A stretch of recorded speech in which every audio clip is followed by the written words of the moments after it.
Pour les textures, il existe deux types de textures, essentiellement. C'est les textures procédurales et les textures bitmap. Donc une texture procédurale, c'est une texture qui a une équation.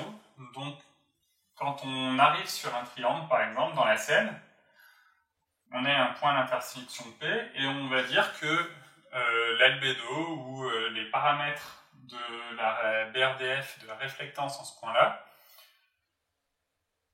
vont être donnés par une équation. Et cette équation, elle peut vraiment dépendre de n'importe quoi. Ça peut être, le plus souvent, ça dépend de la position X, Y, Z. Donc on pourrait dire que la valeur rouge, c'est le cosinus de pi fois x sur un nombre, sur 100 par exemple. Ça, c'est la composante rouge. Et la composante verte, ça va être quelque chose qui dépend de y et de z, ou je sais pas, une fonction de la position. Ça peut dépendre de la normale aussi, ou d'une paramétrisation de la texture. Et je vais revenir là-dessus pour les textures bitmap. Je vais commencer par corriger 2-3 petits bugs qui n'influençaient pas le résultat du programme, mais qui étaient quand même gênants. Ici, il y a alpha, bêta, gamma, et l'héritage ici qui était évidemment public. Pareil pour sphère et pour géométrie, ce qui permettait de supprimer ici le cast horrible. Voilà. Donc là, on va gérer les textures. Donc pour gérer les textures, j'ai d'abord chargé les textures du maillage au moment du chargement du maillage. Donc simplement, j'ai mis deux lignes ici qui permettent d'aller chercher quel est le fichier matériau. Et ensuite, dans le fichier matériau, dès qu'on rencontre un fichier qui contient la composante diffuse, donc un fichier de texture, on charge et on ajoute la texture à une liste de textures. Donc là, j'ai hardcodé les chemins d'accès, c'est pas grave. J'ai donc la fonction addTexture ici qui charge un fichier DMP, qui est aussi inintéressante à coder, donc vous pouvez simplement la recopier, il n'y a pas de problème. Et donc maintenant, on a une liste de textures, et chaque triangle a un indice qui correspond à la texture envisagée. Donc par exemple, dans le maillage de la fille, il y a une texture pour la tête, une texture pour le corps, pour les mains, etc. Donc il y a 6 textures comme ça. Et on va savoir que le premier triangle, il appartient par exemple au groupe numéro 1. Alors les groupes qui sont enregistrés dans la variable qui s'appelle Facebook. Donc l'indice, le triangle 1 sera par exemple dans le groupe numéro 1 par exemple. Et ça va correspondre à la première texture qu'on aura chargée dans la liste de nos textures. Donc ici, dans géométrie, on a une liste de textures qui ont chacune une taille, et les textures sont indicées par le numéro de groupe qui est Facebook. Donc maintenant, on aimerait utiliser cette texture. Donc on va faire vraiment au plus simple, c'est pas très propre, mais simplement dans la routine d'intersection, qui est virtuelle pure, on va dire qu'on va retourner la couleur de l'intersection, qui va être en fait l'albédo. Donc la couleur de l'intersection, on peut le mettre dans chacune des classes qui l'utilisent. Donc ici, il faudra compléter. Pour les sphères, on va simplement dire que la couleur c'est l'albédo, on va pas s'embêter, il n'y a que des sphères uniformes. Pour les triangles, on va dire pareil, simplement parce que on va gérer les maillages séparément. Donc là, c'est une classe qui gère les triangles uniformément colorés. Et on va avoir, pareil pour la scène, le retour de color qui va être la couleur de l'intersection. Donc localement, on va avoir local color par exemple. Et on renvoie local color. Donc la partie intéressante, c'est comment coder le color qui est dans géométrie. Ici. Donc on veut renvoyer une couleur lors d'une intersection avec un triangle. On va voir color égale un accès à la texture. Donc ça va être la texture numéro, on va l'appeler texture ID. On va regarder après ce que c'est. Et on va accéder au pixel IJ. Donc XY, on va l'appeler Y multiplié par la taille de la texture plus X. La taille de la texture, c'est simplement W de texture ID. Et maintenant, on a trois composantes rouge, vert, bleu. Alors là, on n'a pas stocké des vecteurs, on a stocké des unsigned chars de 0 à 255. Donc ce qu'on va faire, on va le faire séparément. On va faire trois composantes. La composante rouge, on va l'appeler CR. Donc la composante rouge, ça va être ce machin multiplié par 3, et on va diviser par 255 pour avoir des valeurs entre 0 et 1. Pareil pour le vert, et pareil pour le bleu. Là, on aura plus 1 et plus 2. Et là, tout ce qu'il y a à savoir, c'est quel est le Y et le X qu'il faut prendre. Donc le X et Y à prendre, c'est simplement issu des coordonnées UV. Donc là, ici, on va voir vecteur de CR et de CB. Donc c'est issu des coordonnées UV. Donc on a simplement int x égale, et on va faire la même chose qu'on avait fait pour interpoler les normales, mais avec les coordonnées UV. Ça veut dire qu'on va avoir un UV de UVIDs de i multiplié par 3 plus 0 pour avoir le premier point. Et comme on s'occupe là que des x, ça va être la zéroième composante, multiplié par alpha, la première coordonnée barycentrique. Et là, on interpole avec les coordonnées barycentriques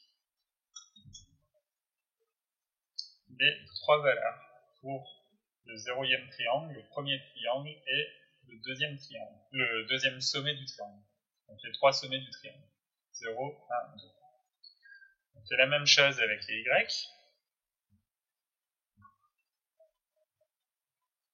Là, c'est à la place de 1. Et maintenant, il faut bien réaliser que les coordonnées UV, ce sont en général des nombres entre 0 et 1 qui sont des flottants, et non pas des entiers, des numéros de pixels. Donc ça, on multiplie simplement par la largeur de la texture. Donc ça va être multiplié par W de texture ID. On va mettre multiplié par W-1 pour être sûr de ne pas dépasser, pour ne pas avoir on ne pourra pas aller au-delà du dernier pixel. Et pareil pour H. H de texture ID moins 20. Et il reste à savoir quel est le texture ID. Donc texture ID, bah, c'est simplement le face group de la face numéro I. Donc la face numéro I, c'est le triangle numéro I, simplement parce que là, on est en train de parcourir tous les triangles qui vont de I0 à I1. Donc c'est bien le triangle numéro I qui nous donne son indice de face. Là, de la même manière qu'on avait dû réordonner les normal IDs lors de la construction du BVH, tout simplement parce qu'on a permuté les indices des faces, on va devoir faire la même chose avec les UV et les face groups. Donc on aura le même code que pour les faces ou les normales, avec à la place UVIDs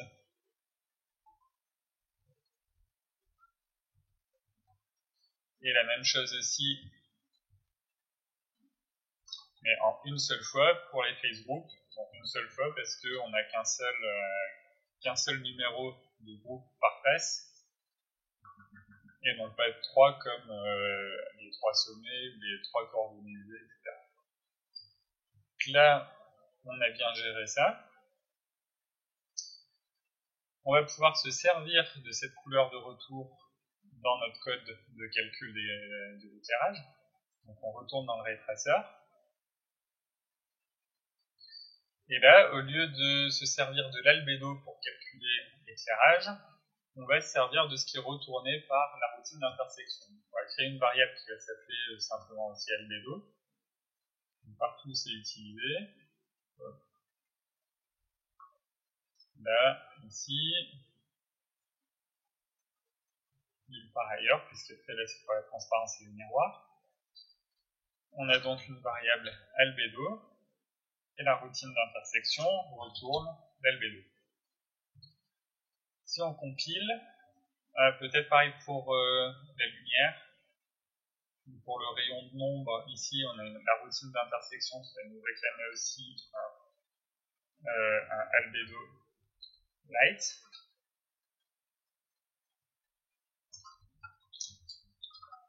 Et là on peut compiler et ça devrait marcher.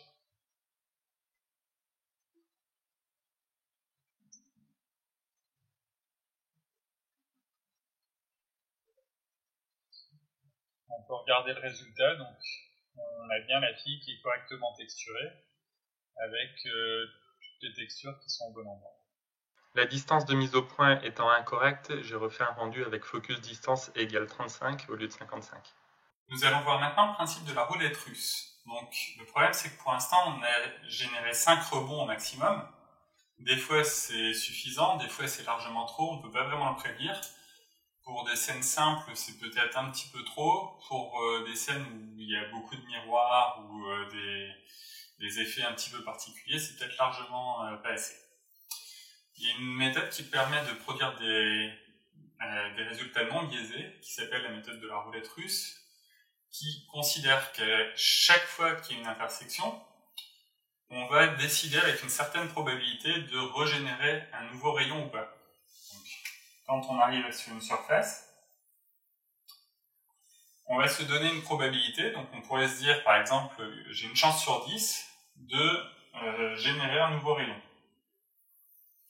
Donc c'est une chance assez faible de le générer, et vu qu'il y a une chance assez faible de le générer, dans ce cas-là, on multiplie sa contribution par 10. Ça correspond encore à faire une intégration de Monte-Carlo, c'est-à-dire qu'on divise par la probabilité, et la probabilité c'était simplement 1 sur 10. Donc là c'est comme si on en envoie 10 fois moins, mais on leur donne 10 fois plus de poids. C'est comme si on en générait 10 en même temps dans la même direction. Donc globalement, ça fait un résultat qui est non biaisé. Le problème, c'est de déterminer quelle est cette probabilité. On pourrait se dire 1 sur 10, 1 sur 100, 1 sur 5. Donc quand on n'a aucun a priori, dire 1 sur 10, c'est tout à fait raisonnable. Il y a une autre approche qui consiste à regarder le matériau qui est ici. Si le matériau, par exemple, est entièrement noir, ça ne sert à rien de continuer. On peut donner une probabilité très faible. Si le matériau est strictement noir, ça ne sert même à rien de continuer du tout la récursion, puisque ça va être la lumière incidente multipliée par du noir qui va être réfléchie. Donc on ne va pas faire plein de rebonds. Donc on peut déterminer sinon ce facteur, par exemple, par l'albédo de la surface. Dire que la composante de l'albédo, ça va nous donner la probabilité de réfléchir ce rayon. Donc on va revenir sur le maillage qu'on avait rendu la dernière fois avec les textures. Et là, le résultat à l'écran, c'est avec 5 rebonds pour chaque rayon. Maintenant, 5 rebonds, c'est peut-être trop, c'est peut-être pas assez. Donc là, j'ai fait une petite expérience où j'ai essayé avec 4 rebonds, 3, 2, 1. Donc là, on n'a que l'éclairage direct. Donc on voit qu'entre que l'éclairage direct et un peu d'éclairage indirect, ça fait une grosse différence. Entre 2 et 3 rebonds, ça ne change pas énormément. Entre 3 et 4, ça s'éclaircit, mais pas beaucoup. 4 et 5, pareil. Après, j'ai fait jusqu'à 10 rebonds, là, il y en a 10. Donc, ça a encore un petit peu éclairci, mais qualitativement, on ne voit pas trop la différence. Donc, le but de la roulette russe, ça va être de ne pas avoir à déterminer un nombre de rebonds, mais ça va le déterminer tout seul. Donc, au moins, la méthode de la roulette russe, ça permet d'avoir un rendu non biaisé, mais en revanche, ça va donner un rendu qui est un peu plus bruité. Donc, on va faire ça maintenant. Là, je remets avec à 35 la distance de mise au point, puisque le maillage est à une distance de 35 de la caméra. Et je vais aussi un peu réduire le nombre de rayons. Je vais en mettre 10 fois moins, 12. Ce sera suffisant, c'est juste pour faire des tests. Donc déjà, je fais le rendu sans la roulette russe pour pouvoir comparer.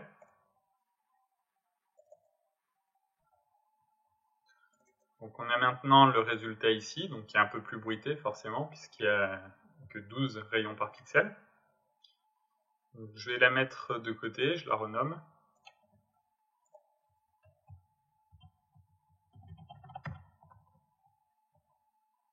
Donc c'est la version biaisée.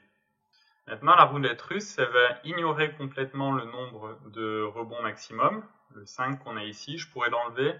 En pratique, on ne va pas tout le temps utiliser la roulette russe, donc je laisse ce paramètre-là, quitte à ne pas l'utiliser. Et si on veut faire de la roulette russe, déjà, on enlève cette condition, ce critère d'arrêt. Et à la place, à chaque fois qu'on va envoyer un nouveau rayon, par exemple ici, on en renvoie un récursivement, on le fait qu'avec une certaine probabilité.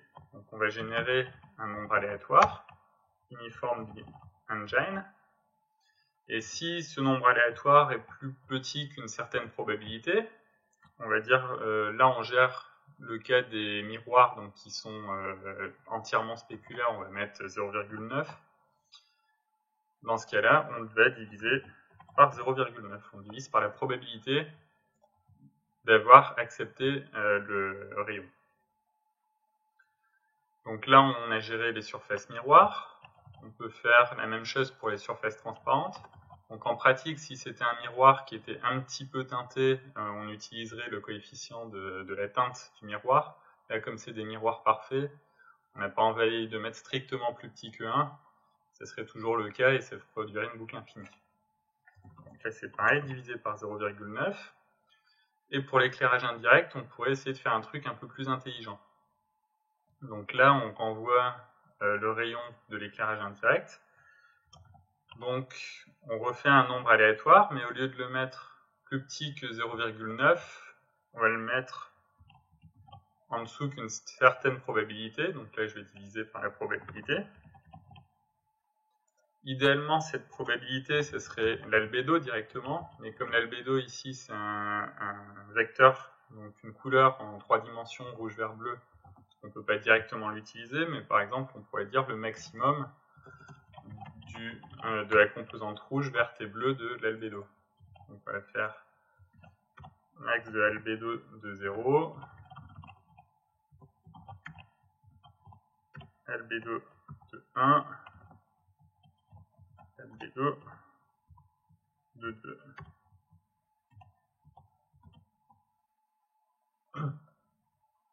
Et là, c'est tout. On a fait une roulette russe. Ça ne dit pas que c'est une proba très intelligente. Peut-être qu'il aurait fallu prendre une moyenne, ou enfin voilà. Mais c'est une roulette russe qui doit marcher et donner un résultat au moins qui n'est pas biaisé. On fait le rendu. Donc le rendu est un petit peu plus long et c'est normal parce que maintenant il peut y avoir des chemins qui sont beaucoup plus longs. Donc on regarde le résultat. Donc il a le même aspect, mais il est beaucoup plus bruité. Donc je remets la version biaisée qu'on avait à droite. Donc même la version non biaisée était plus lente à calculer et a aussi plus de bruit. Tout ce qu'on peut dire, c'est que mathématiquement, elle est plus correcte. Maintenant, il y a toujours cette règle-là en estimation, c'est qu'il y a toujours un compromis entre la variance et le biais. C'est-à-dire que plus on augmente le biais, en général, plus on va être capable de réduire la variance, donc de réduire le bruit. Donc c'est pour ça que là, étant donné qu'avec 5 rebonds, on avait quelque chose d'acceptable, on pourrait même en mettre un peu moins. Pour le reste de ce cours, je vais désactiver la roulette russe.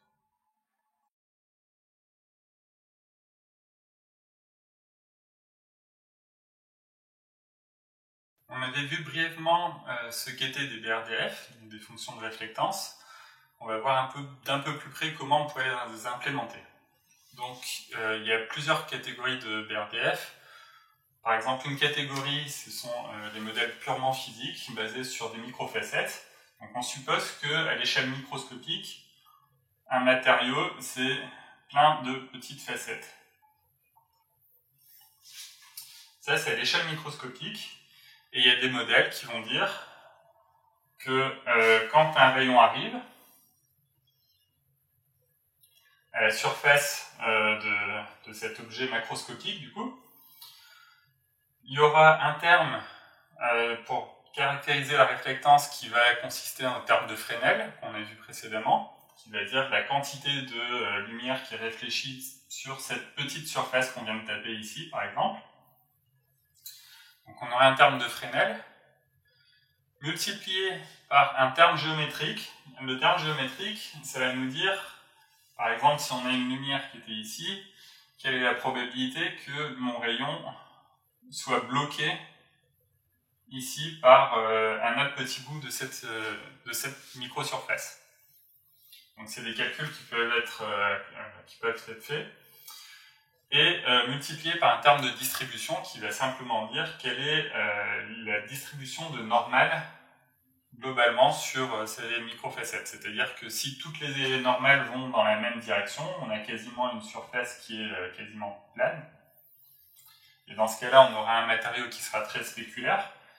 C'est-à-dire quand le rayon va arriver, la probabilité d'être dans la direction réfléchie va être quasiment 1. Et un matériau qui a des normales beaucoup plus désordonnées va nous donner un matériau qui va être beaucoup plus diffus. Donc on ne va pas gérer ces types de BRDF. Donc ça, ce sont tous les modèles à microfacettes. On avait vu qu'il y a aussi des BRDF qui sont mesurés. Donc là, c'est simplement un appareil physique, un gonioréflectomètre qui va les mesurer et nous donner les résultats. Donc on ne va pas gérer ça non plus. Ce qu'on va faire, c'est des modèles qui sont purement empiriques et implémenter ce qu'on appelle le modèle de fond, qui est le modèle le plus connu. Donc quand on a une surface avec une certaine normale, on a le rayon incident oméga i. On a ce qu'on va appeler ici, c'est la direction de réflexion pure, R. Et on aura notre oméga R qui va être le rayon réfléchi qu'on va générer par exemple aléatoirement. Ça, c'est notre oméga R.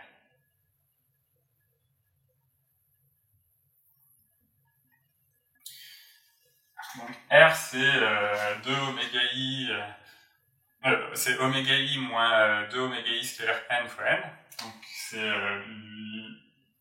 le rayon tel que ces deux angles sont strictement égaux.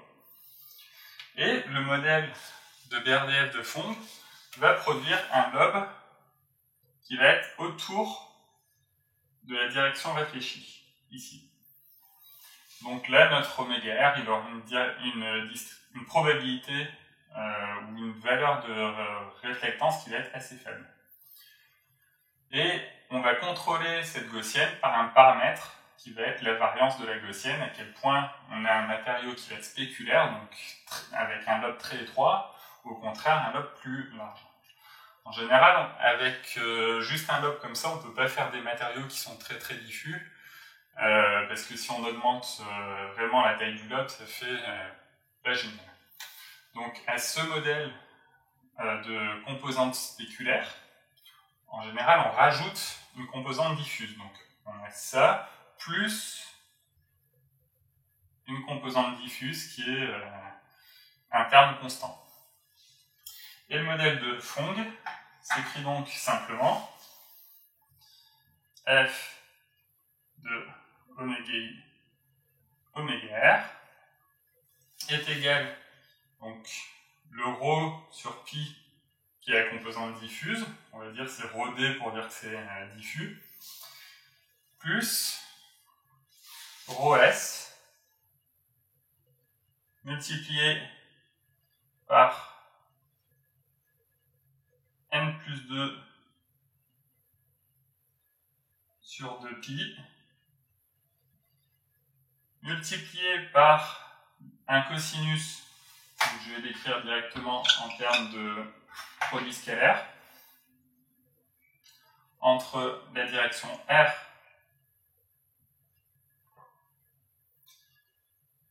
et oméga R.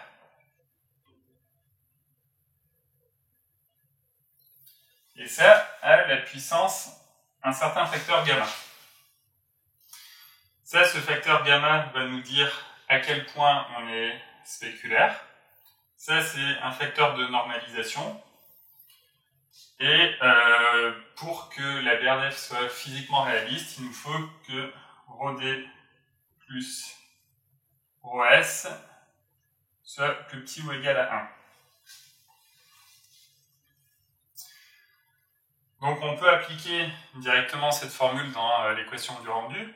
Maintenant, il se pose la question de comment on génère un rayon qui soit raisonnablement dans une direction plutôt spéculaire par ici. Donc pour l'instant, on sait générer des directions qui suivent ce terme-ci. Ça, c'était avec la formule qu'on avait utilisée avant. Et du coup, pour les surfaces, pour prendre en compte ce terme-là, on va regarder comment ça marche. Donc déjà, quand on a une somme de deux termes, une solution, c'est d'utiliser un nombre aléatoire qui va nous dire soit on génère un rayon qui va suivre ce terme-là, soit on génère un rayon qui va suivre ce terme-là. Donc ça, c'est ce qu'on va faire. C'est-à-dire qu'on va tirer un nombre aléatoire entre 0 et ρd plus ρs. Et si ce nombre, il est du côté de la partie ρd, on va générer un rayon qui suit ce terme-là, donc comme on avait fait avant. Et si le nombre est suffisamment grand, supérieur à ρd, dans ce cas-là, on va générer un rayon qui va prendre en compte ce terme-là. Donc maintenant, on peut se poser la question simplement de comment on génère un rayon qui suit cette loi-là. Donc une loi en R scalaire WR à la puissance gamma fois un facteur de normalisation. Alors pour ça, en général, j'ai toujours recours au Global Illumination Compendium. C'est un texte qui a été écrit par Philippe Dutré et qui est assez exhaustif, qui contient plein de formules de génération de nombres aléatoires comme ça. L'idée, c'est que il y a une formule qui permet de générer une gaussienne de la même manière, mais autour de la normale, ici, n. Donc, pour générer un lobe comme ça autour de la normale, il faut générer deux nombres aléatoires R1 et R2, comme on avait fait avant. Donc on prend R1, R2, qui suivent tous deux une loi uniforme entre 0 et 1. Et ensuite, on génère x égale cos de pi R1 multiplié par racine de 1 moins R2 facteur de 2 sur n plus 1. Y égale sinus de pi R1 facteur de racine de 1 moins R2 sur 2 puissance 2 sur n plus 1. Et Z égale R2 puissance 1 sur n plus 1. Du coup, si on génère un rayon aléatoire en suivant cette formule-là, ça nous fait une probabilité qui est associée, P de ce point-là, qui vaut n plus 1 sur 2pi cosinus puissance n de θ, donc c'est un p de θ, avec θ l'angle qui a été généré entre la normale et oméga R qui est généré selon cette formule-là. Nous, c'est pas exactement ça qu'on a, c'est un lobe suivant une direction qui est excentrée. C'est simple, on applique simplement une formule de changement de repère. Et si, en faisant la formule de changement de repère, on se retrouve à avoir généré un rayon sous la surface de l'objet, dans ce cas-là, c'est un rayon qui est impossible. Dans ce cas-là, simplement on le rejette, donc c'est une méthode de rejet, et on en régénère un autre.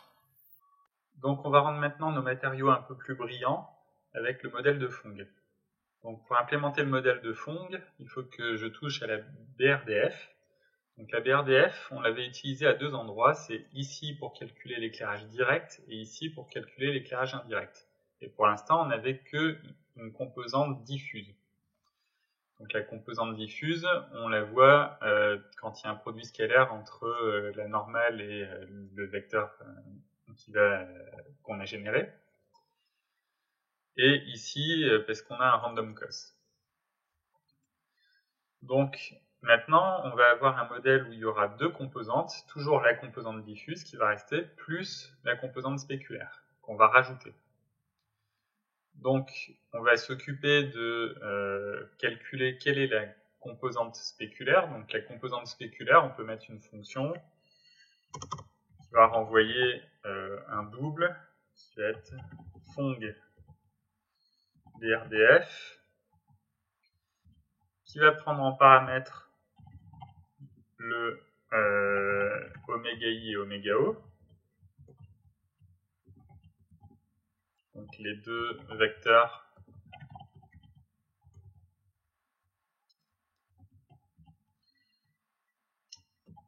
ainsi que la normale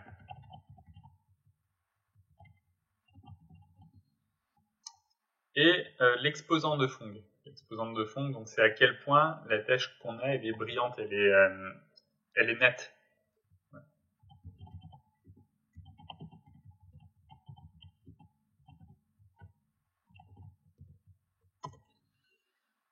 Et le tout sera multiplié par la spécularité elle-même, donc ça on ne va pas le prendre en compte directement dans cette fonction, on le fera après. Donc qu'est-ce que la BRDF de Fung? Alors ce qu'on fait, c'est qu'on réfléchit le vecteur WO, donc réfléchit, c'est la fonction, c'est WO qu'on réfléchit autour de la normale. Donc ça va être WO, on va se faire une fonction reflect, comme ça sera plus simple. Reflect autour de la normale. Donc la fonction reflect, on la met directement ici, on va dire vector reflect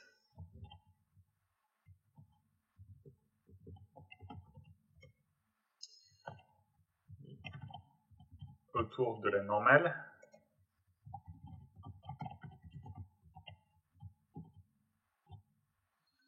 Donc result, c'est this moins 2 produits scalaires entre this et la normale fois la normale. Return result. Ça se reflète.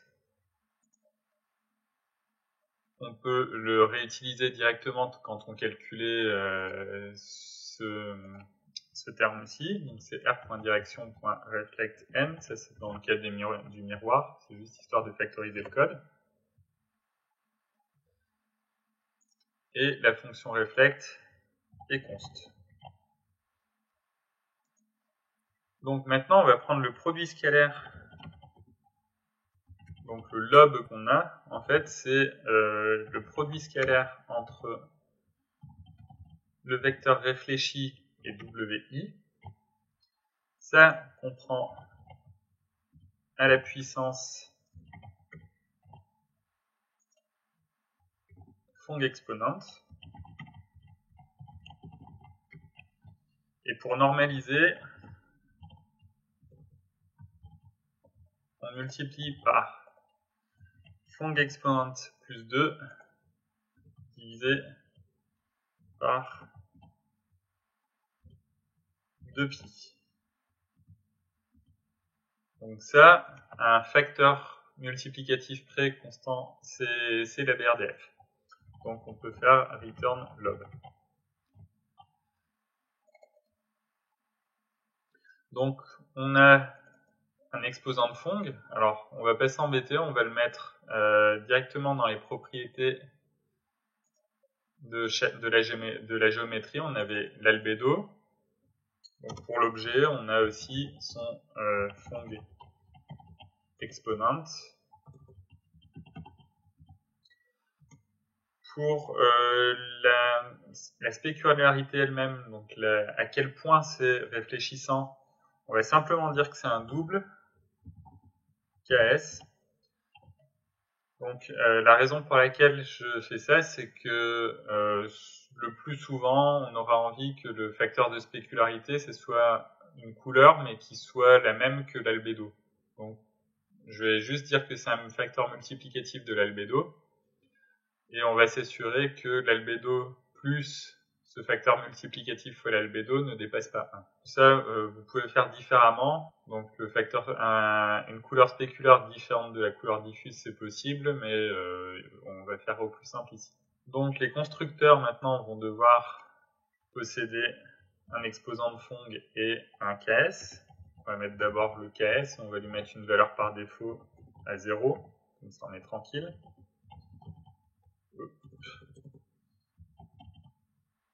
Et Fong exponent par défaut à 1000. C'est une valeur assez élevée, c'est une spécularité assez forte, mais vu que par défaut on le multiplie par 0, ça fait rien de spécial. Donc tous les constructeurs auront ces paramètres en plus.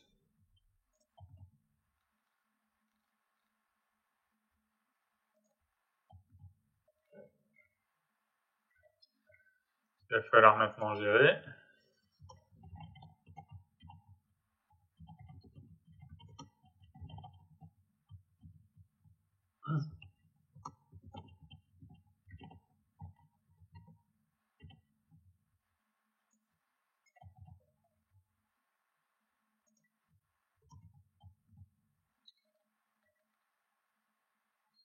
Et pour la géométrie, pareil.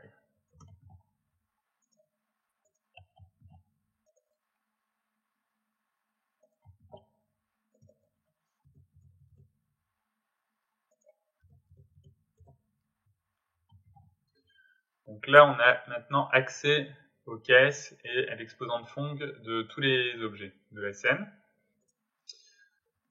Donc maintenant, dans le ray tracer, on va pouvoir utiliser notre BRDF dans la partie de l'éclairage direct.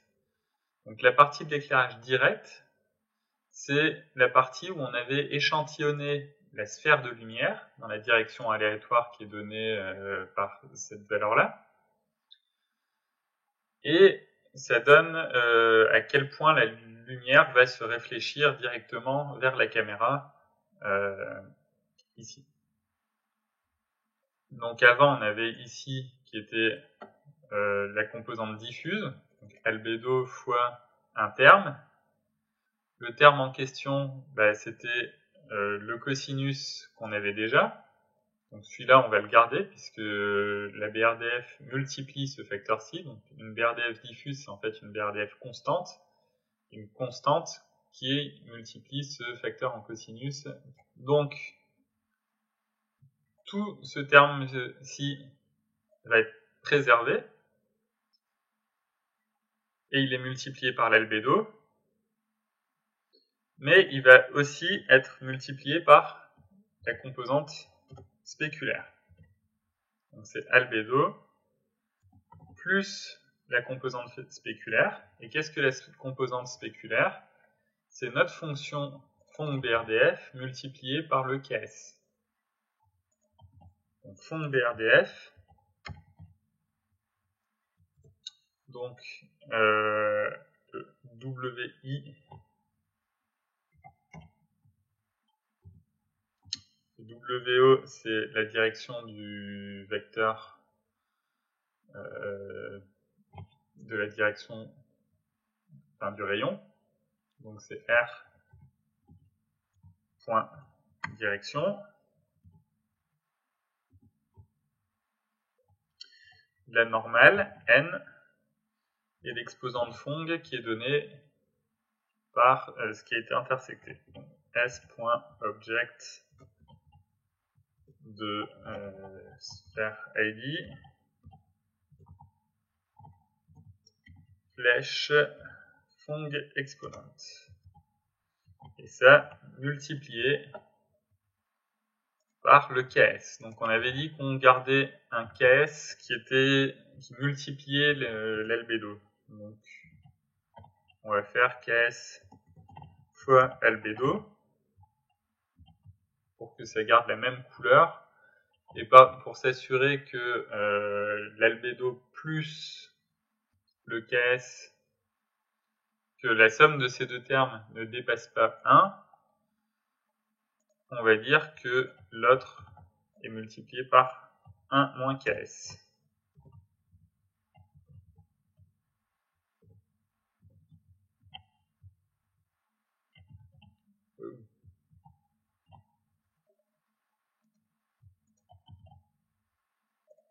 Multiplié par 1 moins KS.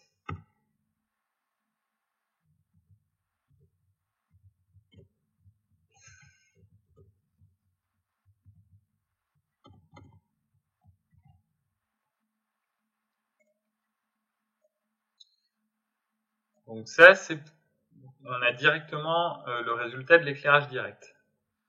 On peut en faire un rendu déjà, mais l'image ne serait pas correcte encore parce qu'il nous manque l'effet de la BRDF sur l'éclairage indirect, sur les sources secondaires de lumière qui sont les murs, etc. Donc maintenant, pour gérer la contribution indirecte, c'est un petit peu plus difficile parce que ici on avait généré un rayon aléatoire qui était fonction de l'angle autour de la normale et qui s'arrangeait à échantillonner au mieux le facteur en cosinus, ce facteur ci. Donc ça, c'est un terme qui échantillonne exactement ce facteur ci. Le problème, c'est que pour des BRDF qui sont spéculaires, on n'a pas envie d'échantillonner ce facteur-ci, qui est un peu aléatoire, qui donne un peu des directions dans tous les sens. On aimerait échantillonner plus le lobe gaussien, le lobe, qui n'est pas gaussien ici, mais le lobe spéculaire. Donner plus d'importance au lobe spéculaire. Donc ce qu'on va faire, c'est que aléatoirement, on va soit échantillonner ça, la partie diffuse, soit échantillonner la partie spéculaire. Donc maintenant, notre direction aléatoire, ça va être soit le random cost avec une certaine probabilité, soit une autre direction. Donc pour l'instant, on va se donner une probabilité au pif, on va dire, je laisse en suspens.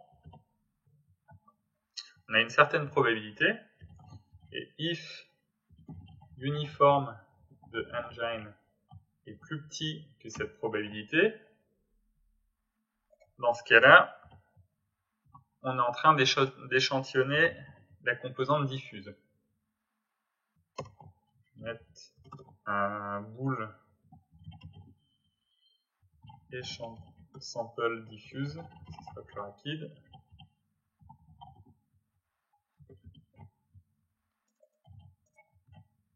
Donc dans ce cas-là, on est en train d'échantillonner la composante diffuse. Et la direction aléatoire est donnée par ce random cost. Et sinon, on va échantillonner la partie spéculaire.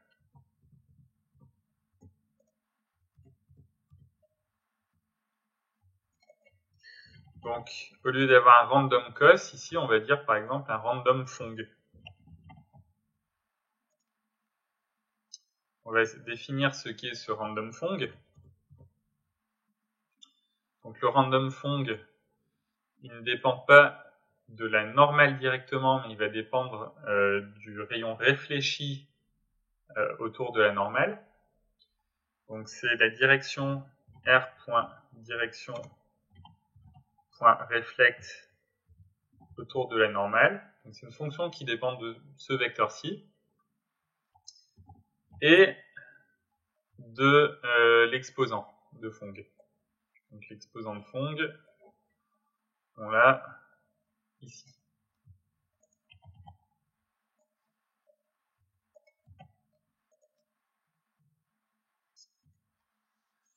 Donc on va implémenter ce random fong.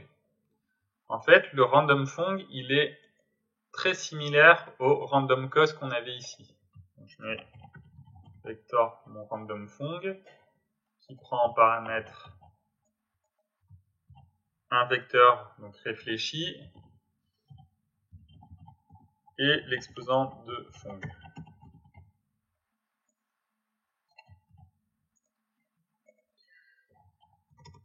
Donc on va implémenter ce random fong. Donc le random fong, en fait, il est très similaire au random cos, c'est une généralisation parce que au lieu d'un cosinus, ça fait un cosinus à la puissance n, et au lieu qu'il soit orienté autour de la normale, c'est orienté autour du vecteur réfléchi, mais ça c'est juste un changement de notation, au lieu de n, ça sera r, mais ça change rien. Donc on va recopier le code ici, en remplaçant les n par les r, qui est le vecteur réfléchi.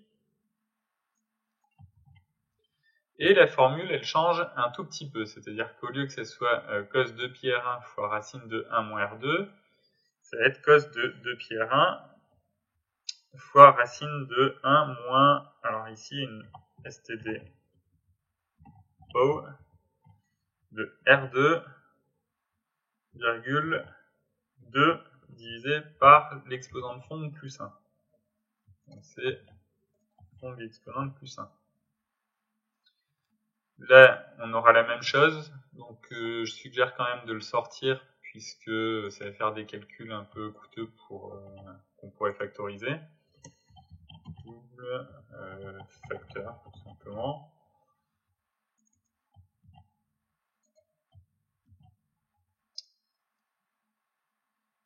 Hop. Hop. Et ici, au lieu de racine de R2, ça va être std pow, donc R2 à la puissance 1 sur fong exposant plus 1.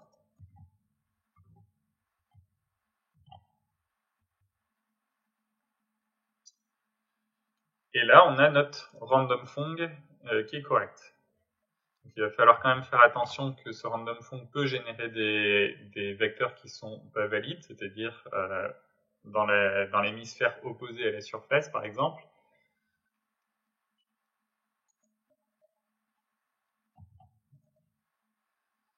Donc maintenant, on va avoir notre random fong. Ici, on va simplement tuer les rayons qui sont invalides. Donc si le produit scalaire entre la direction aléatoire qu'on vient de générer et la normale est plus petite que 0, dans ce cas-là, on va simplement retourner du noir.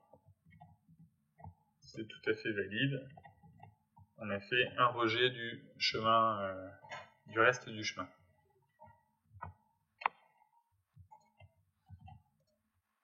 De la même manière, si le rayon réfléchi, alors je vais quand même le calculer, vector R, on le précalcule une fois pour toutes.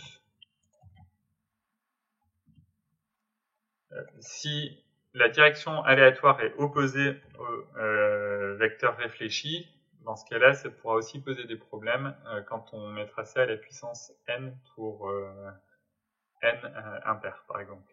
Ça ferait une valeur négative qui pourra poser des problèmes. Donc là, je vais simplement la rejeter aussi. Donc là, on génère notre rayon aléatoire. Donc ça, c'est un reliquat de la roulette russe que je vais supprimer. On va pas le réutiliser. Et maintenant, l'intensité du pixel, avant, c'était l'éclairage incident fois l'albédo, et en fait, ça, c'était une simplification de fois l'albédo multiplié par le produit scalaire entre la normale et les directions aléatoires, divisé par 2pi,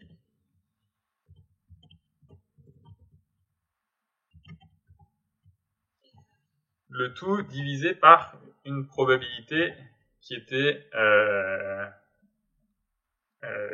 égale justement au produit scalaire entre la direction aléatoire et la normale divisé par 2pi. Donc ces deux termes se simplifiaient et tout allait bien, ce qui faisait qu'on pouvait tout annuler. Maintenant, on ne va pas pouvoir faire ça. Donc l'idée, c'est que le fait d'avoir généré soit un échantillon diffus, soit un échantillon spéculaire, ça fait que globalement, on a généré un échantillon qui suit une loi qui est une combinaison linéaire de la première loi et de la deuxième loi. Donc la probabilité globale par laquelle on doit diviser pour faire notre intégration de Monte-Carlo, la probabilité globale, c'est la combinaison linéaire de cette probabilité-là et de celle-là. Donc la première probabilité, on sait ce que c'est. Donc proba, ça va être égal à exactement ce terme-ci. Et c'est une combinaison linéaire où le facteur ici, c'est P. Donc, parce qu'il y a P chances de tomber sur un rayon qui a été généré avec cette formule-là. Maintenant, il y a 1 moins P chances de tomber sur l'autre formule. Donc la probabilité de l'autre côté, ça va être plus 1 moins P multiplié par la probabilité de Phong. Je vais l'appeler proba Phong, par exemple. Donc qu'est-ce que proba Phong? C'est la probabilité de générer un échantillon en utilisant cette méthode-là, random Phong. Et c'est donné par la formule l'exposant plus 1 divisé par 2pi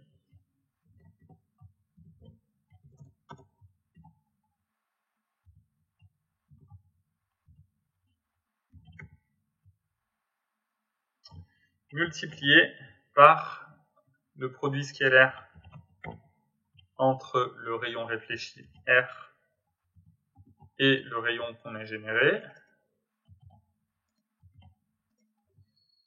le tout à la puissance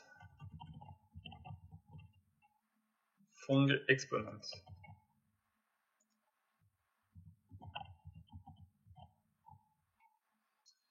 Donc on a notre probabilité de Phong.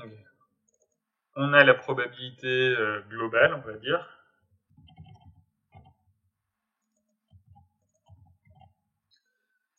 Et maintenant, on rajoute la contribution du rayon lumineux. Donc la contribution, ça va être l'éclairage qui arrive, fois la BRDF, fois le cosinus divisé par la probabilité. La BRDF, en fait, soit c'est l'albédo sur 2pi, ça c'est le cas diffus, ça on va le mettre if sample diffuse, et sinon,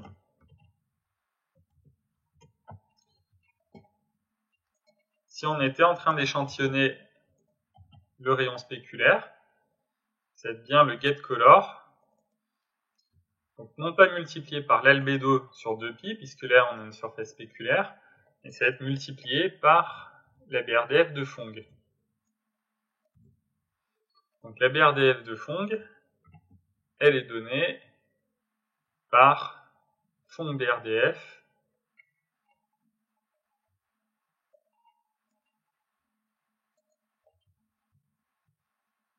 multiplié par KS fois l'albédo.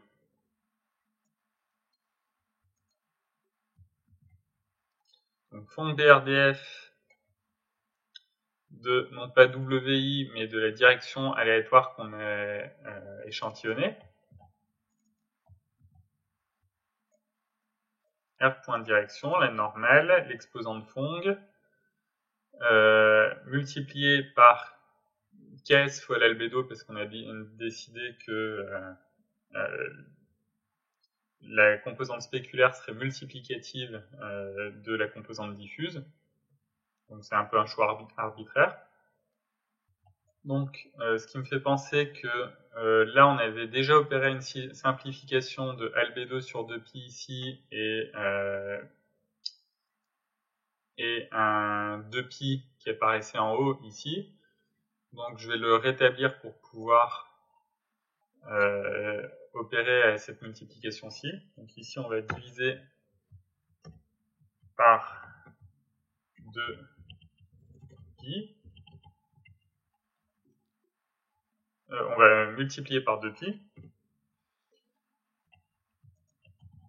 Et l'albédo ici est bien divisé par 2pi. Comme ça, on a bien une albédo entre 0 et 1. On divise par 2pi, remultiplié par 2pi ici. Et ici, c'est bien l'albédo entre 0 et 1 fois KS fois la BRDF de Phong qui est déjà proprement normalisée.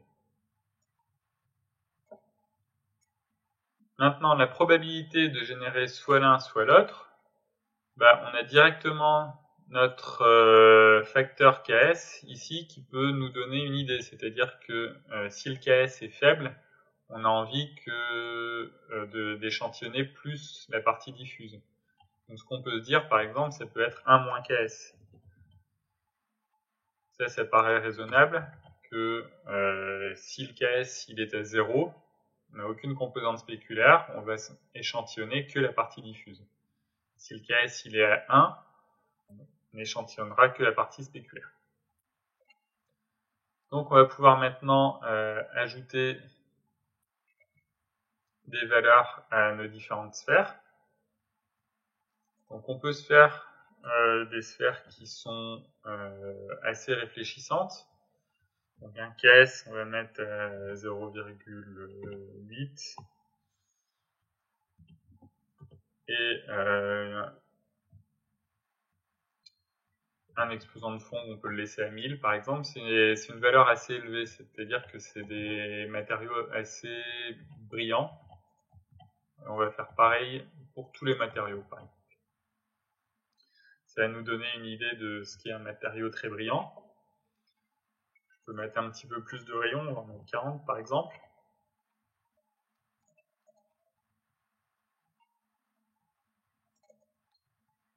Donc notre dot ici est définie après, donc tout ça,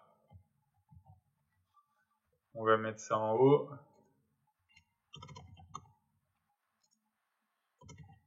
Et on va prédéfinir le vecteur ici, déclaré. On va en même temps corriger un petit bug. Ici, le facteur de normalisation, c'est pi, parce que c'est intégrable sur une hémisphère d'un cosinus. Donc c'était bien un facteur pi qu'on avait ici. Et donc, dans la probabilité globale, c'est bien un facteur pi ici, et non de pi, ainsi que dans le facteur multiplicatif ici. Je vais aussi en profiter pour augmenter peut-être un petit peu le nombre de rayons, surtout réduire la spécularité ici. C'est vrai que si on a une spécularité qui est trop forte, on va avoir tendance à avoir pas mal de bruit avec cette méthode.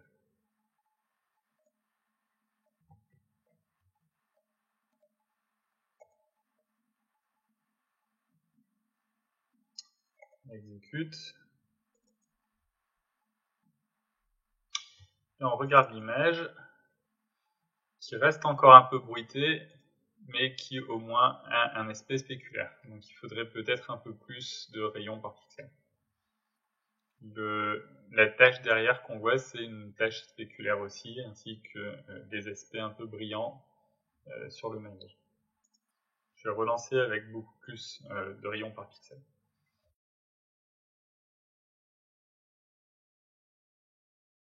Les scènes entièrement spéculaires peuvent être assez difficiles à rendre, puisque les chemins spéculaires peuvent produire pas mal de bruit.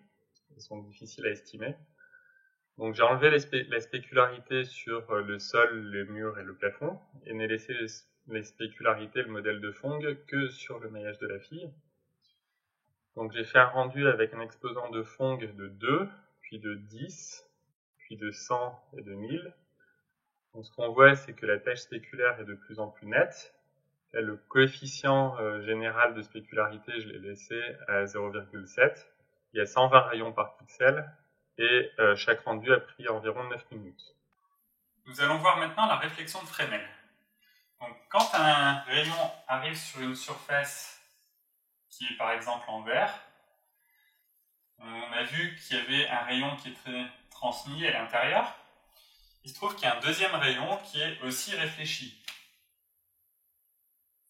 Le calcul de cette réflexion dite de Fresnel peut être un peu complexe, mais il y a une approximation qui est très bonne et qui marche bien et rapide. C'est ce qu'on appelle l'approximation de Schlick, qui donne directement le coefficient de réflexion et le coefficient de transmission de chacun des deux rayons, en fonction des indices de réfraction. Donc si on note N1 et N2, on va supposer d'abord que N1 est plus petit que N2, et dans ce cas-là, le coefficient de réflexion du rayon, ça va être R0, qui est la réflexion à l'incidence normale, plus 1 moins R0, facteur de 1 moins cos θi, de tout à la puissance 5, avec le cos θi qui est l'angle ici entre la normale et i qui est le vecteur incident mais mis dans l'autre sens. Donc avec nos notations précédentes, on pourrait dire que c'est 1 plus wi scalaire n à la puissance 5. Donc qu'est-ce que la réflexion à incidence normale? Elle est simplement donnée par R0 égale N1 moins N2 sur N1 plus N2 au carré. Ça donne une approximation qui est assez bonne. Et ensuite, on a le facteur de transmission qui est égal simplement à 1 moins R. Si on a N1 qui est plus grand que N2, dans ce cas-là, l'angle qu'il faut prendre, c'est non plus l'angle avec le rayon incident, mais l'angle avec le rayon transmis.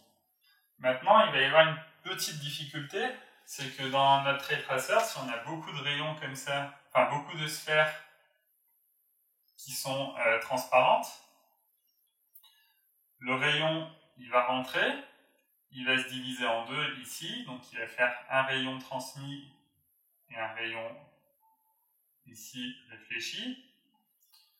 Ensuite, ici, il va nous refaire un rayon réfléchi et un rayon transmis.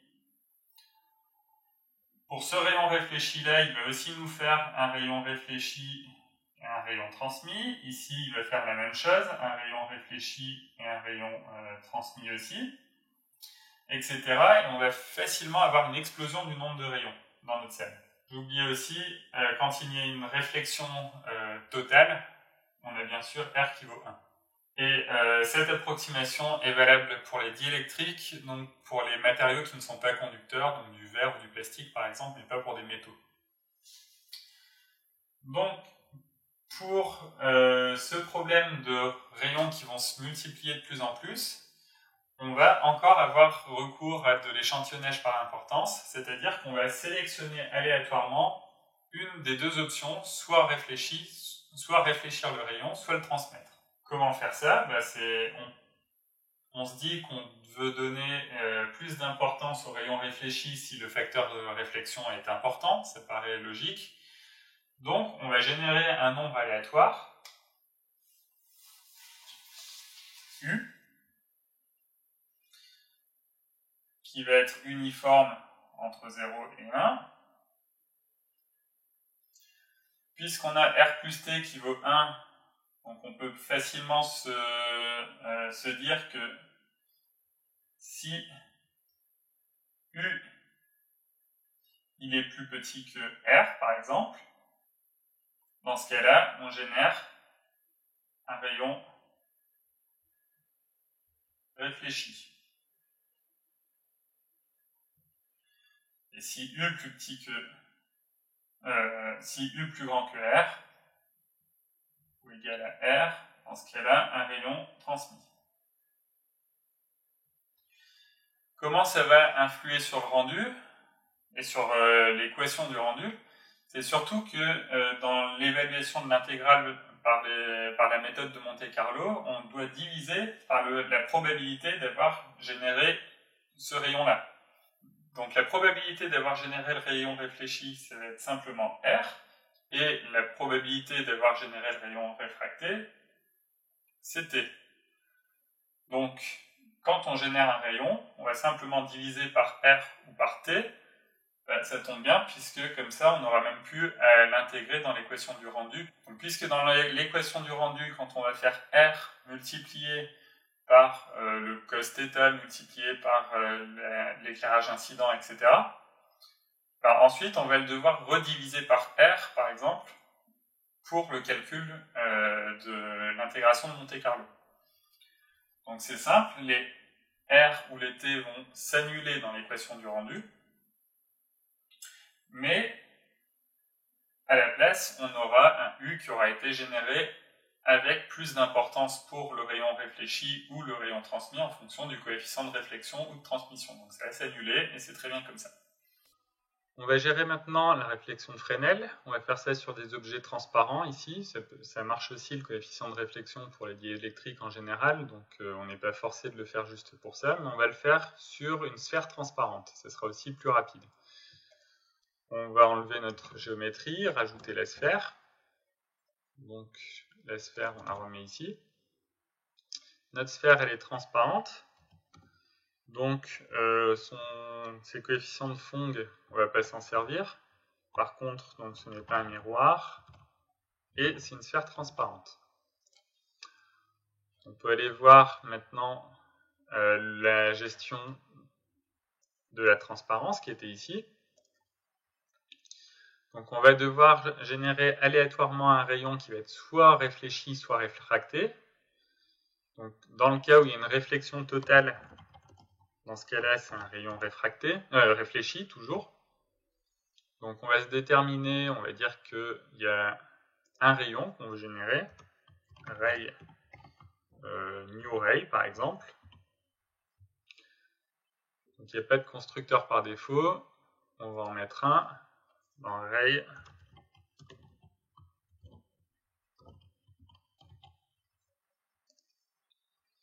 donc on a un nouveau rayon dans le cas de la réflexion totale, ça va être la formule qui donne, on peut directement reprendre ici. Donc c'était ça, donc c'est un ray qui démarre à P plus epsilon fois la normale. Donc là, il faut se faire attention puisque c'est bien la normale qui est ajustée en fonction de l'orientation. Donc on l'avait appelé normale pour transparence. Et la direction miroir, c'est simplement r.direction.reflect.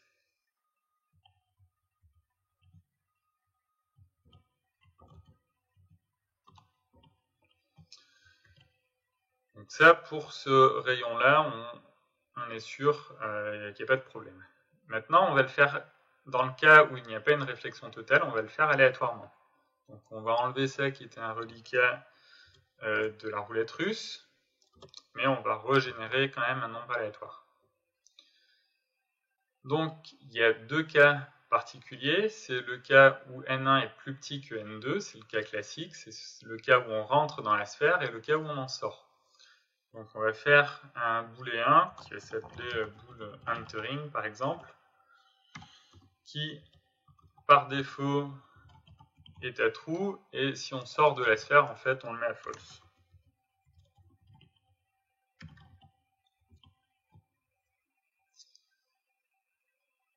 Maintenant, on doit prendre en compte le coefficient de réflexion. Donc le coefficient de réflexion, on va utiliser l'approximation de Schlick, qui va être fonction de l'angle du coefficient de réflexion pour l'incidence normale. Ça, ce coefficient-là, c'est juste le carré, donc on avait notre fonction SQR de n1 moins n2 divisé par n1 plus n2.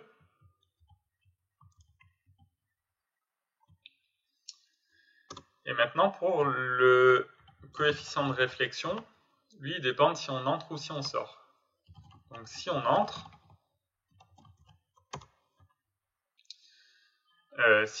le coefficient R est donné par R0 plus 1 moins R0, multiplié par quelque chose à la puissance 5. Donc la puissance 5, on va faire rester des pow en supposant qu'il va être simplifié en une série de multiplications.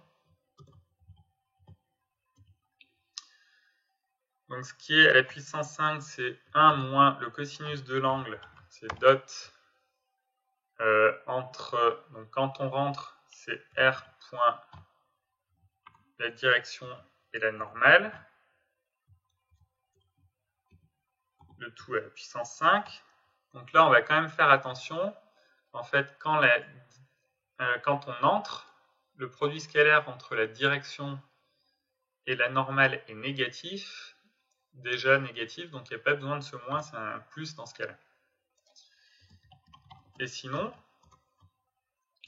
ça va être la même chose, à part que au lieu d'utiliser la direction ici, ça va être la direction réfractée qu'on va utiliser. Et là, par contre, le produit scalaire entre la direction réfractée et n est positif, donc c'est un moins qui est ici. Donc on va pouvoir générer notre nouveau rayon, qui va être new ray égale ray de, alors l'origine, on va faire attention, ça va être P moins la normale si on est en train d'avoir un rayon réfracté, et dans ce cas-là, on utilise le rayon réfracté, et sinon, ça sera le rayon réfléchi, direction réfractée. Donc, comment on sait si on a un rayon réfracté ou réfléchi? On va devoir tirer un nombre aléatoire. Donc, if uniforme de engine est plus petit que R, dans ce cas-là, on veut générer un rayon réfléchi. Sinon, on génère un rayon réfracté.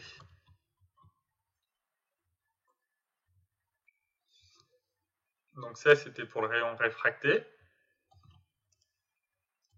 Si c'est un rayon réfléchi, dans ce cas-là, on fait attention qu'ici, c'est un plus la normale. Et la direction réfléchie, on avait dit que c'était celle-là. Et c'est un réflexe autour de la normale, bien sûr.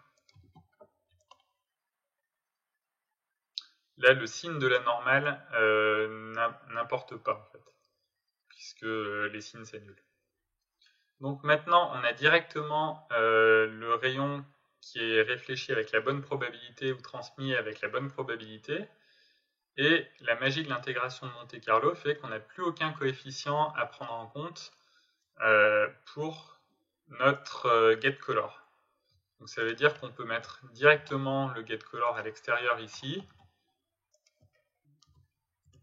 Et c'est les probabilités qui vont déterminer l'intensité de la couleur. Si c'est une réflexion importante ou si ça va être une transmission importante, et ça va être juste la probabilité d'avoir généré ces rayons avec une forte probabilité. Donc là, on peut compiler. On va lancer un rendu. Il y avait 120 rayons par pixel. Donc on peut regarder le résultat, qui est une sphère qui semble avoir une réflexion de Fresnel correcte. Donc on voit que ça améliore pas mal les rendus. Il y a une réflexion qui se fait sur les bords, et plus on est à une incidence rasante, plus il y a une réflexion importante. Et à incidence normale, la réflexion est assez faible. Il y a presque un début de caustique ici qui apparaît d'ailleurs. On va s'intéresser maintenant au flou de mouvement. Qu'est-ce que le flou de mouvement? C'est simplement quand on prend une photo et qu'il y a l'obturateur qui est ouvert pendant un certain laps de temps, s'il y a eu quelqu'un qui a bougé, ça fait du flou. Donc nous, on va s'intéresser qu'aux mouvements rigides par simplicité. On va faire ça sur des sphères, ou ça peut être même les maillages. On va avoir une sphère qui se déplace en translation rectiligne d'un point A à un point B. Donc au temps T0, la sphère elle est ici. Au temps T1, elle est ici. Et comment on va générer ce flou de mouvement? Simplement en prenant un temps aléatoire durant la période d'ouverture. Donc admettons que l'appareil photo soit ouvert entre ce temps-là et ce temps-là, ici. On va choisir aléatoirement un temps, donc soit ici, peu importe. Et on va dire que on calcule l'intersection entre le rayon et la sphère telle qu'elle est à cette position ici lors de son mouvement. Donc ça peut être simple comme ça, quand on a un maillage, on n'a pas envie de déplacer les sommets individuellement et de recalculer des hiérarchies de Brenner globante ou des trucs comme ça. Donc le plus simple, quand on a juste des mouvements rigides comme ça, c'est de simplement transformer le rayon lui-même par le mouvement inverse. Si on a un rayon en direction qui a pour origine O et la direction U, si on veut calculer l'intersection entre ce rayon et la sphère qui a été déplacée par une translation T, on va simplement considérer qu'on va prendre la sphère initiale qui n'avait pas bougé et lui appliquer la translation moins T. Donc l'origine, ce sera moins T et la même direction U. Pareil, si on avait une rotation, on appliquerait l'inverse de la rotation, donc on va transposer de la rotation si on veut. Si on avait une rotation ici, R, on utiliserait R-1 U. On va maintenant gérer le motion blur, le flou de mouvement. Donc pour ça, on va devoir rajouter un paramètre de temps à nos rayons, par exemple, c'est une façon de faire. Donc la classe ray, on va lui dire qu'il y a un temps, on va supposer que ce temps va toujours être entre 0 et 1, c'est-à-dire que toute notre animation va se dérouler entre 0 et 1, une seconde par exemple. Donc nos rayons ont maintenant un temps.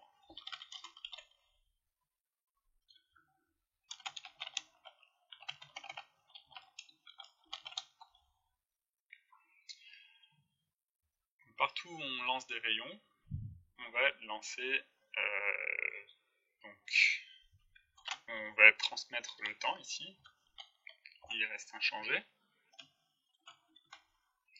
Et à chaque fois qu'on a un nouveau rayon, on a un temps qui va avec.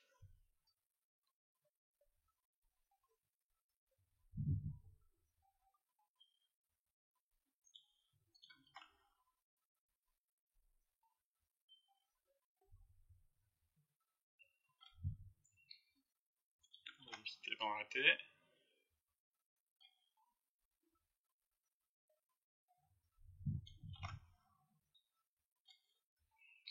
Ici. Et notre rayon qui est issu de la caméra, lui c'est pareil, il va avoir un certain temps. Le temps qu'on va lui assigner, donc on va l'appeler time par exemple, ce temps qu'on va lui assigner, il va être aléatoire entre le temps de début de l'exposition et le temps de la fin de l'exposition. Pour l'instant, on va supposer que c'est entre l'exposition, elle est sur la durée totale de l'animation entre 0 et 1. Donc on va simplement avoir loop time égale uniforme de engine. Donc pour rendre notre scène intéressante, là en théorie on gère déjà le motion blur, mais on va rendre notre scène intéressante en rajoutant des animations sur nos objets.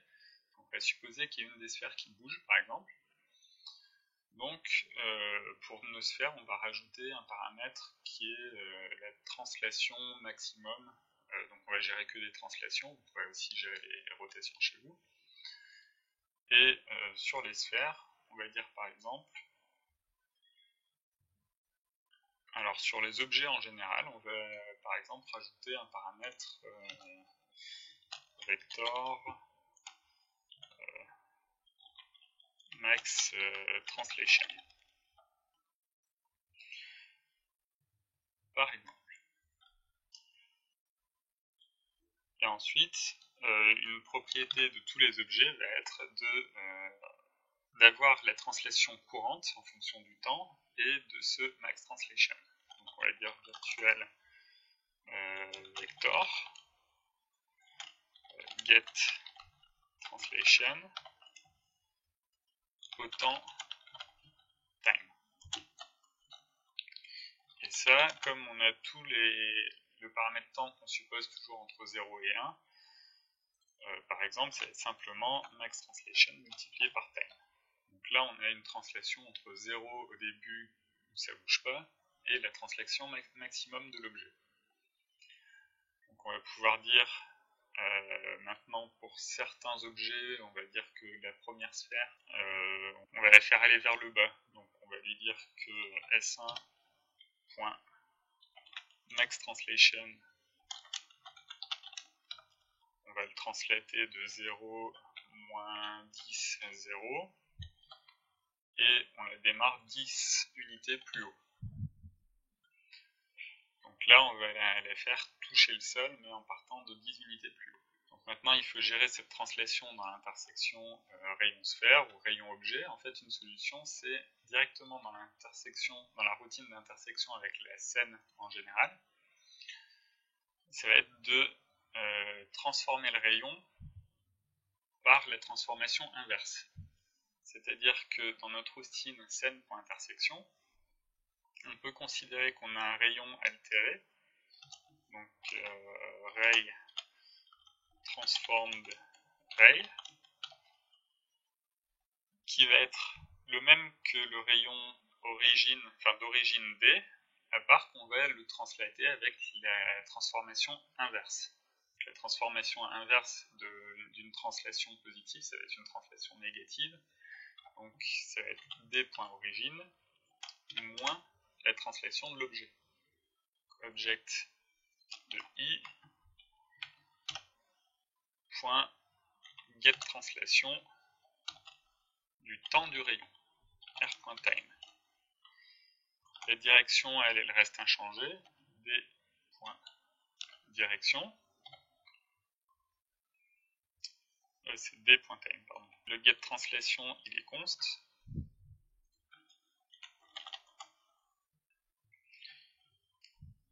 Donc on revient sur la routine d'intersection, donc on lance un rayon qui est transformé, c'est plus D, c'est transformed ray. Par contre, une fois qu'on a le point d'intersection, il faut rajouter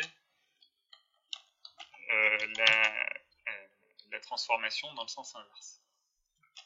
ce cas-là, on remet P, c'est local P, le point d'intersection, plus la translation au temps actuel. Et ici, on passe aussi le temps de rayon. Maintenant, 3 paramètres. On va pouvoir compiler ce programme. Je vais aussi rendre ma sphère entièrement diffuse. Là, on était sur la partie Fresnel. Donc, j'enlève la partie Fresnel de ma sphère.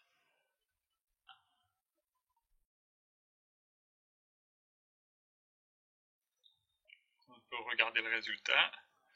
Et on a bien un effet de motion blur vertical d'une sphère qui est en train de tomber. On va maintenant faire une animation de caméra, donc une petite vidéo dans laquelle la caméra va reculer un peu et la boule va tomber comme tout à l'heure. Donc pour ça, on va faire une classe caméra pour faire un mouvement de caméra. On va supposer qu'on a une classe caméra dans laquelle on va définir cam, la caméra. Donc on définit cette classe. On va par exemple ici dans vector.h par exemple, peut-être pas très approprié, mais c'est pas grave. On fait une classe caméra qui va avoir un constructeur qui va prendre en paramètre. Alors, on va définir une classe publique dans laquelle une caméra c'est avant tout une position, la direction du regard, dans quelle direction on regarde, une direction, et un up vector, ça va être comment la tête est à la verticale. C'est la direction du haut de la caméra.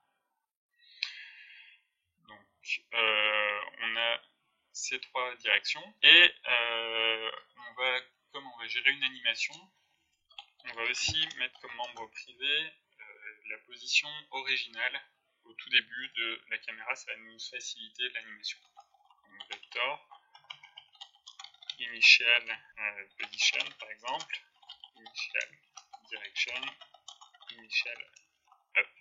Ça va nous permettre de l'animer. Donc une caméra c'est un const vector position, const vector direction, const vector up, on va faire position de position, direction de direction, up de up. Et on va aussi faire pareil avec initial. Donc, initial position, initial direction et initial up. Donc, cette caméra, on va lui faire une fonction qui va lui permettre de retourner la position courante et on va aussi tourner la caméra selon un axe. On va faire une fonction void translate. Donc, translate d'un vecteur translation à un certain temps, double time. Et ça, on va simplement ajouter progressivement à la position initiale. On va dire position, c'est égal à la position initiale, plus le time. Alors le time, on va le supposer entre 0 et 1, et ça va être time fois la translation.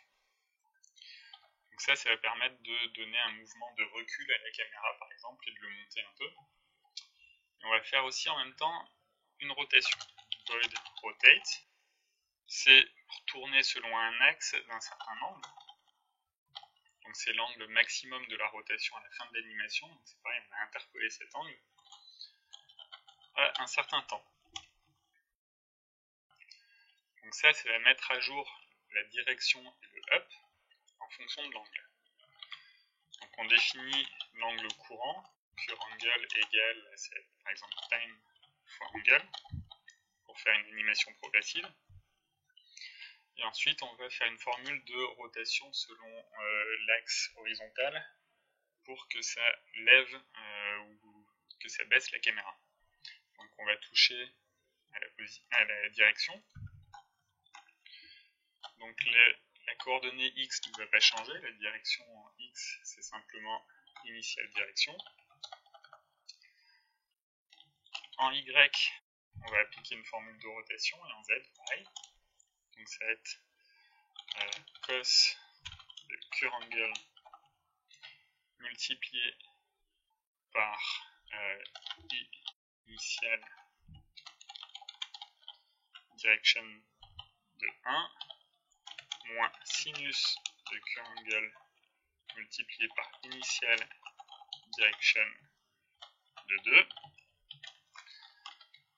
Et pour la coordonnée z, c'est pareil avec sinus et cosinus à la place, avec les signes qui s'intervertissent, qui changent.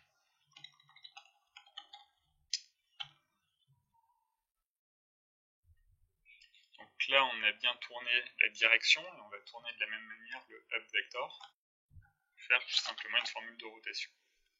Donc le up, c'est pareil, avec initial up, on tourne progressivement. On va pouvoir utiliser notre classe de caméra. Donc la caméra, c'est une position, une direction, un up. Donc là, caméra, c'est position caméra. La direction, ça va être, on avait 0,0,-1 pour regarder vers les z négatifs. Et le up, c'était le vecteur 0, 1, 0, pour que le up soit vers le haut. Puisqu'on a un moins 1 dans la direction, on fera attention après à enlever le moins qui est ici. Donc maintenant, pour utiliser ces paramètres-là, il faut les utiliser donc une fois pour changer de coordonnées quand on génère les directions. Donc la direction, en fait, c'est simplement le caméra right. Donc, de la même manière qu'on a un up et une direction, on a aussi un right qui va être le produit vectoriel entre la direction et le up. Donc ça va être caméra right multiplié par direction de 0, plus le caméra up, alors ça on a directement dans cam.up fois direction de 1, plus cam.direction multiplié par direction de 2. Et c'est là que, comme on avait le moins directement ici, on enlève ici. Donc qu'est-ce que le camera right? Simplement vector, qui est un produit vectoriel entre la direction et le up.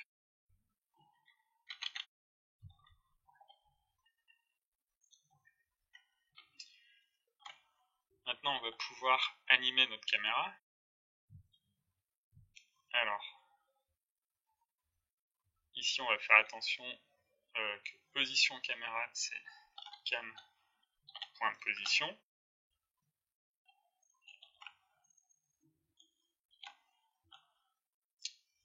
Et le direction, c'est celui qu'on vient de calculer ici. Et on ne réutilise pas ensuite la caméra. Donc maintenant, juste avant, on va appeler notre fonction de translation, translate, et on va dire que on va faire une translation de 0 en x, 20 en y et 20 en z, donc ça va reculer et ça va monter en même temps la caméra, puisqu'on regarde vers les z négatifs, et à un temps qui va être donné par time. Time, on va l'ajuster un peu après. Et pareil pour la rotation, rotate, on va dire de moins 20 degrés pour commencer à regarder un peu vers le bas, moins 15 degrés, allez, multiplié par mpi sur 180, avec un temps time. Donc qu'est-ce que le temps time? Ça pourrait être la même chose que le time qu'on avait défini ici. Donc là, ce qu'on va faire, c'est plutôt générer 30 frames, donc de 0 à 29, et on va faire une petite animation. Donc on va avoir des pas de temps, for int timestep égale 0, timestep plus petit que 30 par exemple, timestep plus, et on va donc générer 30 images. Donc si on génère 30 images, on va faire attention de les sauver dans des fichiers différents. Donc on va faire string OS, avec OS, on va mettre frame underscore et timestep.bmp,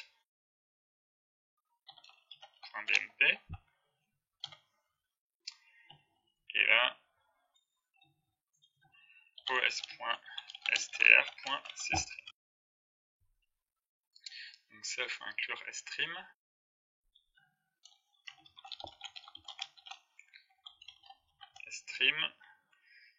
Et maintenant, le temps qu'on va considérer pour le time ici, au lieu que ce soit simplement toujours le même temps aléatoire entre 0 et 1, ça va être le numéro de la frame, donc timestep, et si on veut que ce soit une animation qui se déroule entre 0 et 1, bah c'est timestep divisé par 30, plus la partie qui est aléatoire. Donc la partie aléatoire, si on fait par exemple divisé par 30, ça veut dire qu'on a une ouverture d'1 trentième de seconde toutes les 1 trentième de seconde. Parce qu'on a un framerate de 30 images secondes et un motion blur de 1 trentième de seconde. Donc ça paraît tout à fait raisonnable. On va exagérer un tout petit peu. On va dire que on va diviser par 5 par exemple. Ça va exagérer un peu le motion blur. C'est pas physiquement très réaliste d'avoir une ouverture qui est plus longue que framerate. Mais c'est pas grave, ça va exagérer un petit peu les choses. Et en faisant ça, normalement, on doit pouvoir lancer le calcul et obtenir une animation. Donc ça va être beaucoup plus long maintenant.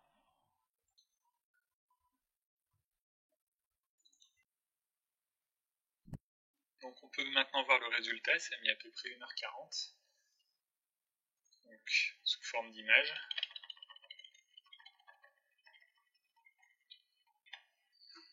Ou sinon on peut même directement l'ouvrir avec VirtualDub, qui permet par exemple de concaténer ces images en un fichier vidéo.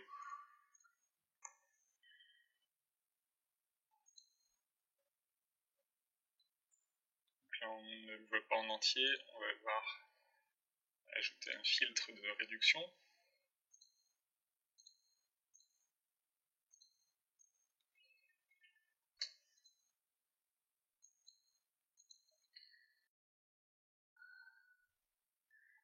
Donc on a bien, avec un peu de motion blur exagéré, l'animation qu'on souhaitait.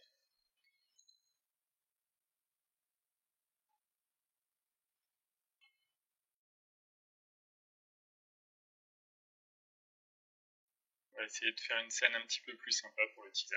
Et c'est tout.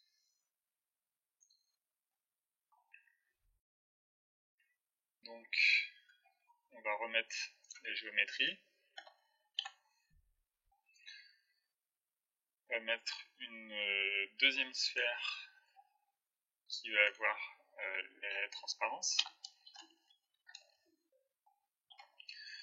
Donc on va mettre chacune un peu plus petite. S1 et S1B. On ajoute S1B. Et S1B, c'est celle qui aura de la transparence. On va mettre 0, 0. Pas de miroir, mais une sphère transparente avec le frame. Donc la position, on va celle-là décaler un petit peu sur la droite.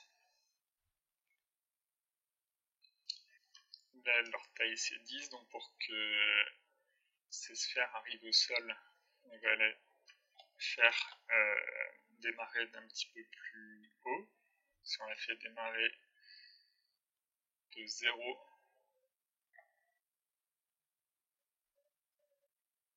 elle va voler de 10 unités, et ensuite avec la translation, elle va se retrouver à 0. Il y aura un petit peu moins de motion blur puisque la distance traversée sera plus faible.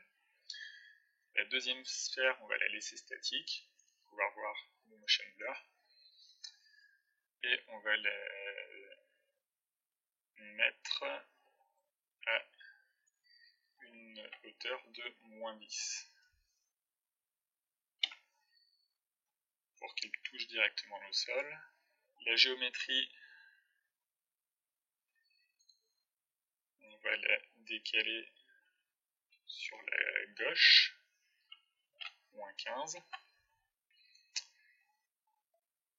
Et on va changer le nom de fichier. Frame teaser. Donc je vais aussi en même temps augmenter un petit peu l'exposante Phong, que je vais mettre à 100, et réduire aussi un peu le motion blur pour pas exagérer trop sur la géométrie. Donc ici, je vais remettre divisé par 30, c'est-à-dire que ça serait un motion blur beaucoup plus réaliste, c'est-à-dire qu'il y a une exposition complète, un temps d'exposition complet entre deux frames de la vidéo. Je peux éventuellement faire partir la sphère d'un petit peu plus haut du coup, pour l'augmenter juste sur cette sphère. Je vais le mettre à 20 je le mets à 10, mais en les descendant de 20.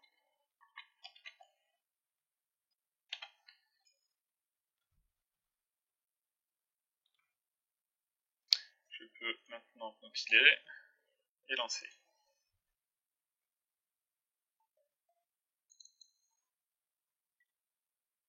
Donc le calcul est maintenant terminé, ça a mis environ 4 heures, 4h30 plutôt, et on peut voir notre animation.